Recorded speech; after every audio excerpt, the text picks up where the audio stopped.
Istilah new normal akhir-akhir ini sering diperbincangkan di berbagai kalangan.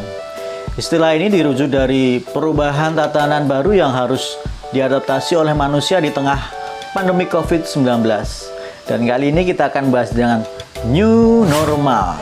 Apa itu new normal dan apa yang harus kita lakukan di era new normal ini? Mari kita bahas. Jangan lupa tekan tombol subscribe dan tekan tombol loncengnya ya. Karena dukungan kalian sangat membantu untuk perkembangan channel ini. New normal adalah perubahan perilaku yang dilakukan untuk dapat melakukan aktivitas normal. Yang artinya kita harus dapat mengubah perilaku lama kita menjadi perilaku yang baru di pandemik ini. Seperti harus memakai masker, selalu mencuci tangan, dan selalu sadar diri di lingkungan untuk selalu menjaga jarak. Dan new normal ini adalah menjadi sebuah pilihan atau sebuah keputusan yang diambil oleh pemerintah untuk merespon pandemi COVID-19 yang saat ini belum bisa dikendalikan. Seperti yang Pak Jokowi bilang, kita memang harus berkompromi dengan COVID, bisa hidup berdampingan dengan COVID. Yang kemarin saya bilang kita harus berdamai dengan COVID.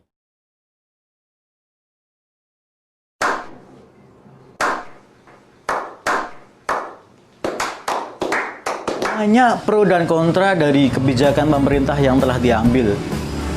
Tapi apakah kita harus bersembunyi terus di balik pandemik ini? Tentu tidak. Karena kebijakan ini diambil untuk meningkatkan produktivitas ekonomi agar berjalan sebagaimana mestinya. Karena dari pandemik ini semua sektor mengalami penurunan. Dari UKM sampai perusahaan-perusahaan besar dan dari kalangan bawah sampai atas. Karena saya juga mengalaminya. Oh my God!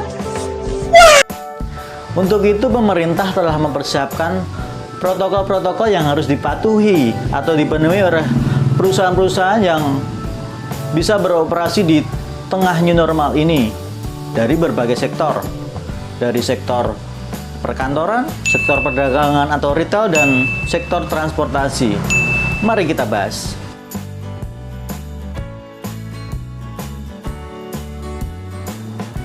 Di perkantoran atau perusahaan telah memberlakukan beberapa protokol kesehatan yang harus dipenuhi.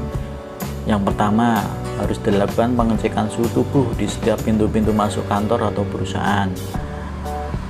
Setiap perusahaan diharuskan meniadakan jam lembur atau jam kerja pada malam hari. Serta setiap karyawan harus diwajibkan selalu memakai masker.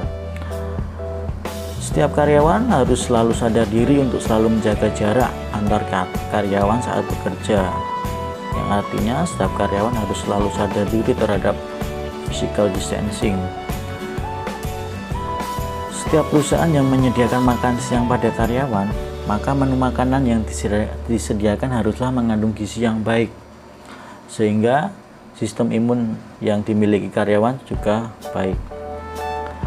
Setiap karyawan harus selalu menjaga kebersihan lingkungan kerja, seperti selalu memakai disinfektan atau hand sanitizer.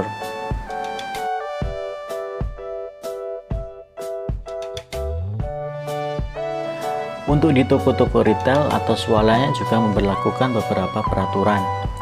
Yang pertama, harus memakai masker, pengecekan suhu, dan mencuci tangan sebelum masuk toko. Dan yang kedua, mengendalikan jumlah pelanggan, yang artinya setiap toko harus membatasi jumlah konsumen yang masuk toko untuk menghindari keramaian. Dan yang selanjutnya yaitu menerapkan sistem antrian yang mempunyai jarak minimal 1-2 meter. Untuk mengurangi penyebaran virus melalui uang kertas, maka setiap pelanggan diupayakan bisa menggunakan pembayaran secara non-tunai.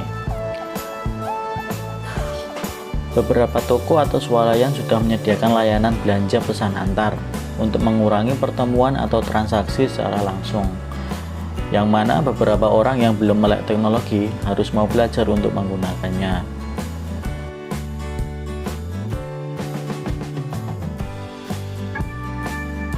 Di bidang transportasi sendiri mengalami kelumpuhan di pandemik ini. Transportasi umum dan online seperti Grab dan Gojek. Nyatanya pendapatan negara dari bidang transportasi menurun sampai 90%.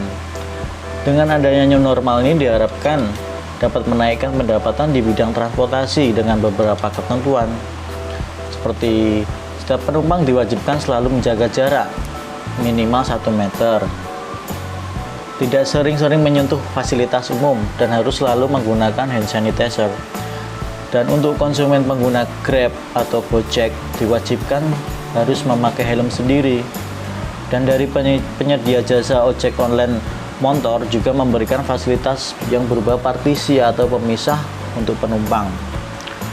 Dan juga diupayakan harus membayar secara non-tunai. Tapi jika terpaksa memegang uang, harus menggunakan hand sanitizer sesudahnya. Dan yang terakhir, tidak menyentuh wajah atau mengucek mata dengan tangan, tapi harus menggunakan tisu bersih jika terpaksa. Kalau melihat dunia pendidikan saat ini mungkin agak ironis, karena para pelajar harus belajar di rumah, yang mana orang tua harus selalu aktif untuk memandu anak-anaknya untuk belajar. Kita juga tidak tahu sampai kapan sekolah-sekolah ini diliburkan. Ada info bulan Juni, akhir tahun, sampai awal tahun 2021. Tapi kalau sekolah aktif lagi, maka harus ada persiapan yang sangat matang. Harus ada protokol-protokol kesehatan yang sesuai untuk para pelajar. Karena ya kemungkinan sekolah akan menjadi tempat penyebaran virus. Ya, semoga saja dari Menteri Pendidikan dapat memberikan solusi yang tepat agar para pelajar dapat aktif belajar lagi di sekolah.